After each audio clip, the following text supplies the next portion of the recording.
Why is the former Prime Minister of Malaysia trying to overthrow the current one? I'll ask the man himself, Mahathir Mohamad.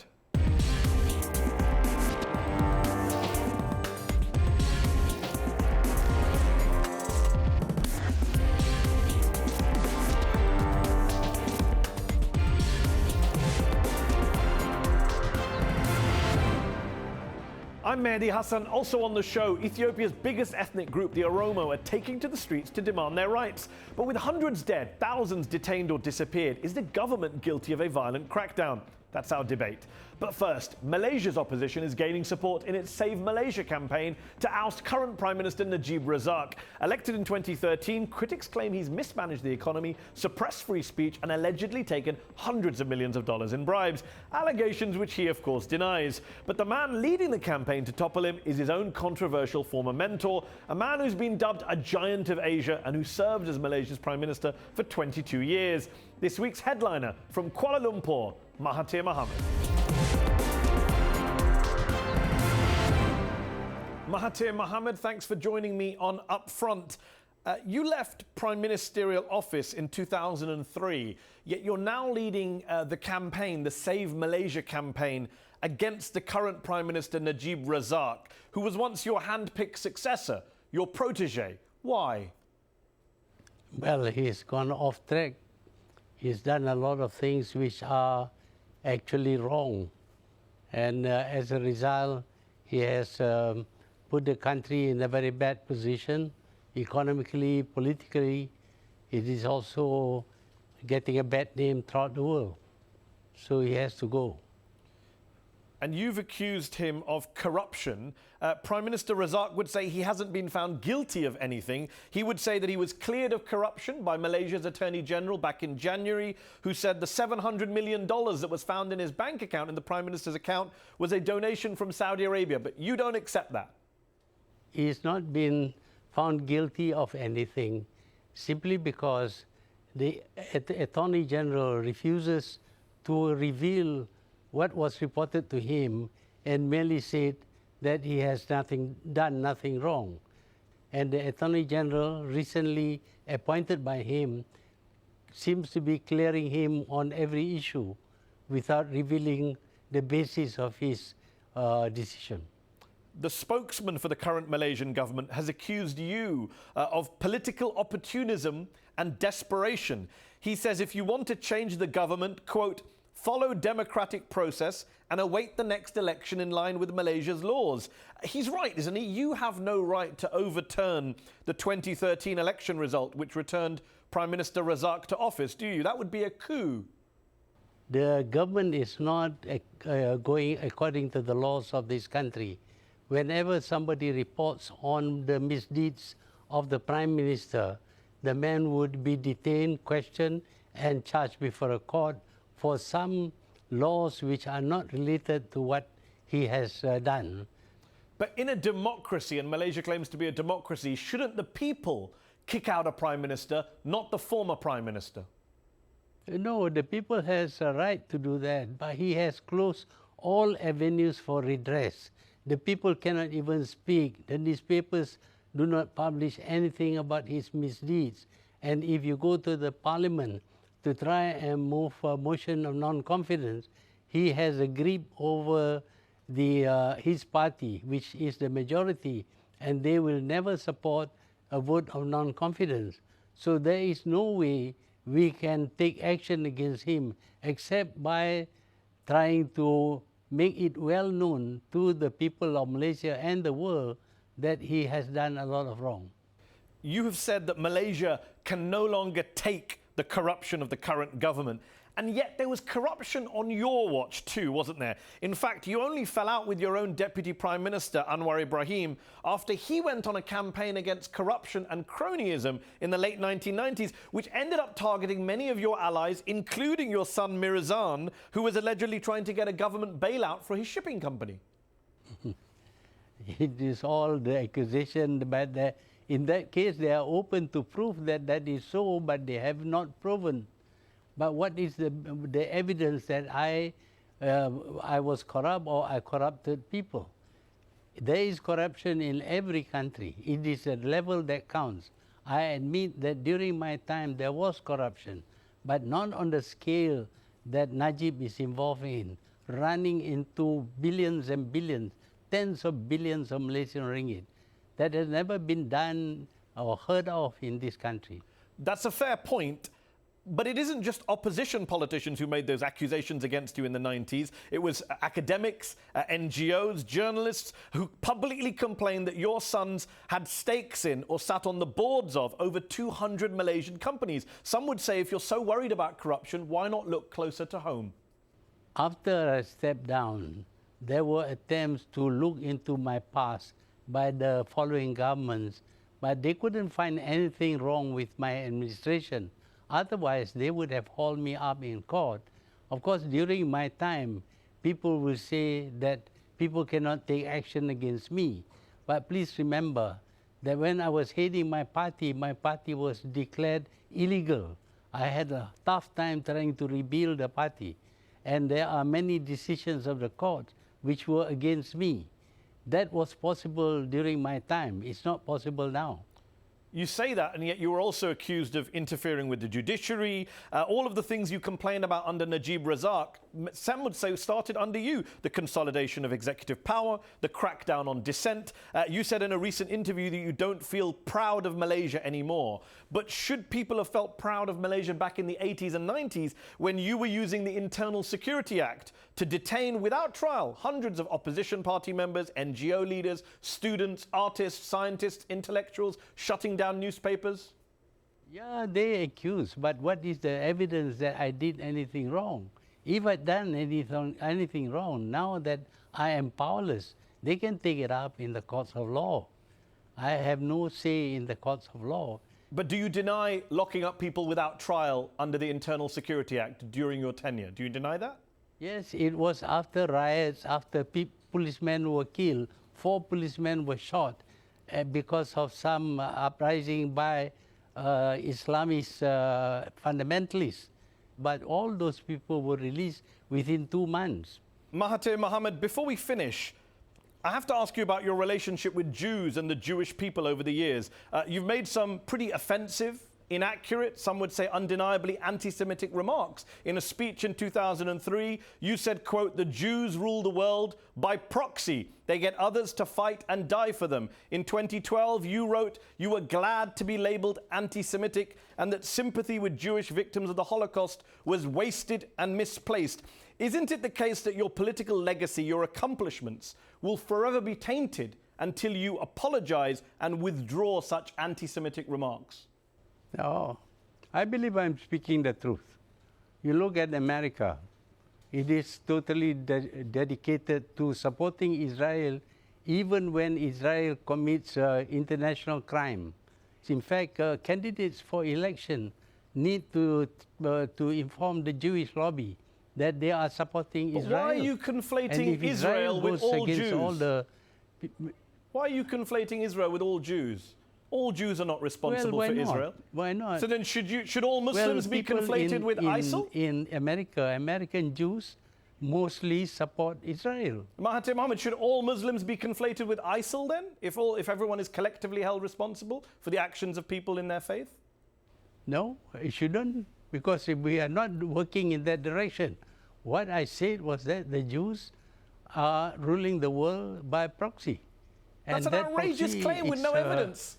Of course, how can you say that Jews are ruling the world? That is an anti-Semitic conspiracy theory, is it not? If you refuse to see evidence, what is then your evidence? I can help you. What is your evidence for the fact that Jews are, quote, ruling the world? Jews are not too many. There are not very many Jews in this world. By themselves, they cannot rule this world, but they can influence countries to do the work for them. And America is very much under Jewish influence. That is why it supports Israel, whether Israel is doing the right thing or not, whether it commits crimes or not. Israel does all kinds of horrible things. Okay, but your very reference to the Jews, many would say, is anti-Semitic. We'll have to agree to disagree on this. One last question. What is the future of Malaysia in the next 5-10 years? Well, if Najib is there, this country will go to the dogs. The economy will fail. Politically, this will not be any democratic in any way. This will be a dictatorship because he has just passed a law which gives him power to overrule or to disregard the parliament, the king, and everybody else. He decides if he wants to jail anybody, he can jail that person. And if later on it's found that he has done something wrong, the law says that you cannot take action against the person who did this deed. Your former biographer, Barry Wayne, the former editor of the Asian Wall Street Journal, he wrote that when you left office in 2003, you put Malaysia on the map. You had put Malaysia on the map in terms of its political standing, economic prosperity, infrastructure growth. But he says you also left behind the problems of corruption, inequality, and politics decayed under your brand, your personalized brand of governance. What do you say to him? A country that is corrupt cannot make progress, cannot develop. But even Barry Wayne couldn't deny that during my time, this country grew very well. It became very prosperous, and people were happy to support the government, my government, in every election, 5 elections, and I won by 2/3 majority. Mahathir Mohamad, thanks for joining me on UpFront. You're welcome. Thank you.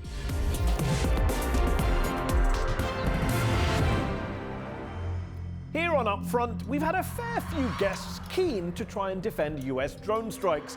We've heard that they're effective, We have been able to decimate the core of Al-Qaeda's organization. that their targets aren't random, They're coming to kill us. I don't know their name, rank, and serial number. I know what they do, and I know what they're up to. and that apparently they aren't a massive recruitment tool for the very groups they target. It's a very common bromide to say drones make more terrorists. Would you believe there's no evidence for it? I'm going to have to disagree with all that. First up, effectiveness. Yes, drone strikes did kill Afghan Taliban leader Mullah Akhtar Mansour in May, but the idea that these ultra-precise strikes have decimated the leadership of the armed groups they target, well, that's a bit of wishful thinking. According to one detailed study, only 2% of drone victims in Pakistan were actually part of the leadership of such groups. And even when they are the top guys, they seem pretty easily and quickly replaceable. I mean, think about all the number 2s the US has claimed to have killed over the last few years.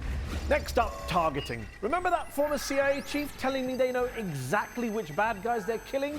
Well, not really. According to President Obama's own officials, at one point, any military-age male in a strike zone was automatically considered an enemy combatant, essentially guilty until proven innocent. According to one senior State Department official, the joke was that when the CIA sees 3 guys doing jumping jacks, the agency thinks it's a terrorist training camp. Hilarious. Then there's the claim that drone strikes don't create more terrorists than they kill. Well, forget the fact that top US generals, former US intelligence officials, and drone operators themselves believe exactly that. Even the CIA themselves have said so. A leaked agency report concluded that drone strikes could lead to strengthening an armed group's bond with the population, radicalizing an insurgent group's remaining leaders, and creating a vacuum into which more radical groups can enter. Wonderful! And even if you put aside for a moment the fact that these drone strikes seem ineffective and counterproductive, what about basic morality? Whichever independent study you reach for, hundreds of civilians have been killed, including kids who've reportedly been dubbed fun-sized terrorists by some drone operators. One recent report found drones are far less precise than even conventional airstrikes and result in far more civilian fatalities per each bomb dropped. Is it any wonder then that some have even gone as far as referring to drone attacks as murder? And before you ask, no, not me, not Noam Chomsky, that was the CIA's own former top lawyer, John Rizzo. So when President Obama apparently has not had a second thought about drones, maybe it's time he should.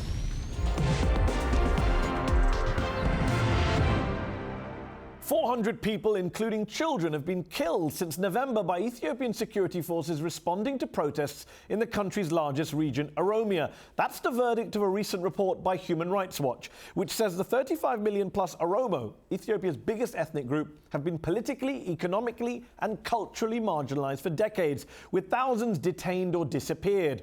The Ethiopian government, though, says the protests have been hijacked by armed groups, including the Oromo Liberation Front, which it considers a terrorist organization. So what's the truth? Joining me to debate this in the arena are Getachew Reda, Ethiopia's Communication Affairs Minister, and Lencho Bati, an Executive Committee member of the Oromo Democratic Front and a lecturer in African Affairs. Gentlemen, thanks for joining me in the arena. Getachew Reda, your government has been accused of violently suppressing Oromo protests inside of Ethiopia. You're on record saying your security forces have acted in a very professional and responsible manner. Human Rights Watch say 400 people killed, others detained, disappeared. Surely that's not responsible behavior, that's criminal behavior, many would say. You see, the saddest part of having to respond to such kinds of queries is that we are dealing with people who are killed. So to have to haggle with people in terms of what numbers are the exact figures, that's the most painful part of my job. Because even one person killed, especially when it comes to avoidable deaths, is one too many. Having said that, though, when you have Human Rights Watch, which issued the same figures back in November when the conflicts were, I would say, at the formative stage, still, I mean, I'm surprised that they haven't revised their numbers. They still stick to 400. But as we often say, Human Rights Watch is not interested in the reality on the ground, nor does it have any representative here on the ground. And more often than not, they just pluck their numbers out of thin air. Lencho, the government say protests have spiraled out of control, imperil the future of the state, hijacked by armed groups. You're Oromo, you've been campaigning for Oromo rights. What's your response? The government's brutal crackdown on Oromo, this is not the first time. This kind of report is not the first report, it's not the second report, it's not the third report. It is the 25th report. It has been going on for the last 25 years.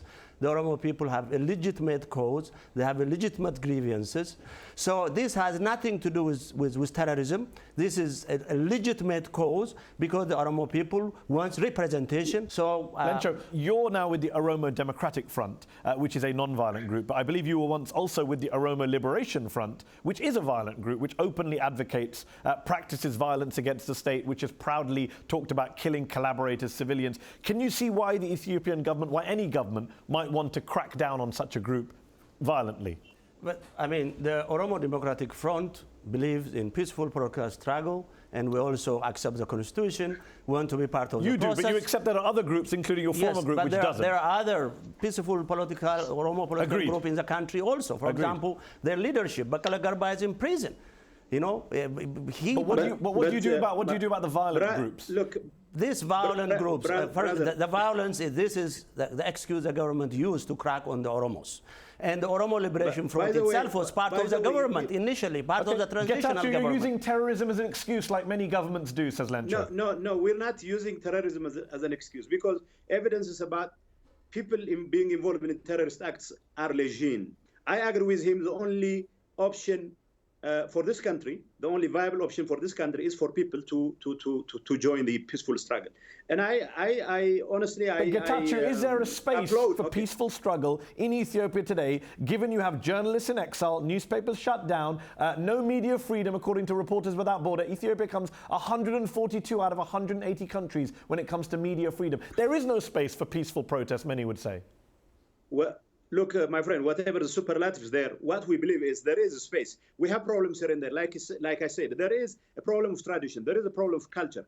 We have a government which is trying to change the tradition of a country that has been around for thousands of years, if you will. Now, we have problems here and there. I cannot vouch for every police officer which goes about doing some stupid stuff. What I can say is we have a political platform that makes sure people who are advancing peaceful political agendas would not have any problem whatsoever.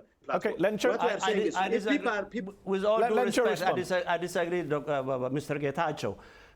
The Ethiopian parliament now 100% controlled by EPRDF, and there is no free press, and all oppositions are either exiled and the others are in prison. And as, for example, the Oromo Democratic Front, ourselves, we declared peaceful means of political struggle. We went home, but we were told to leave the country. There was no space. Getachew, is Lencho welcome in Ethiopia?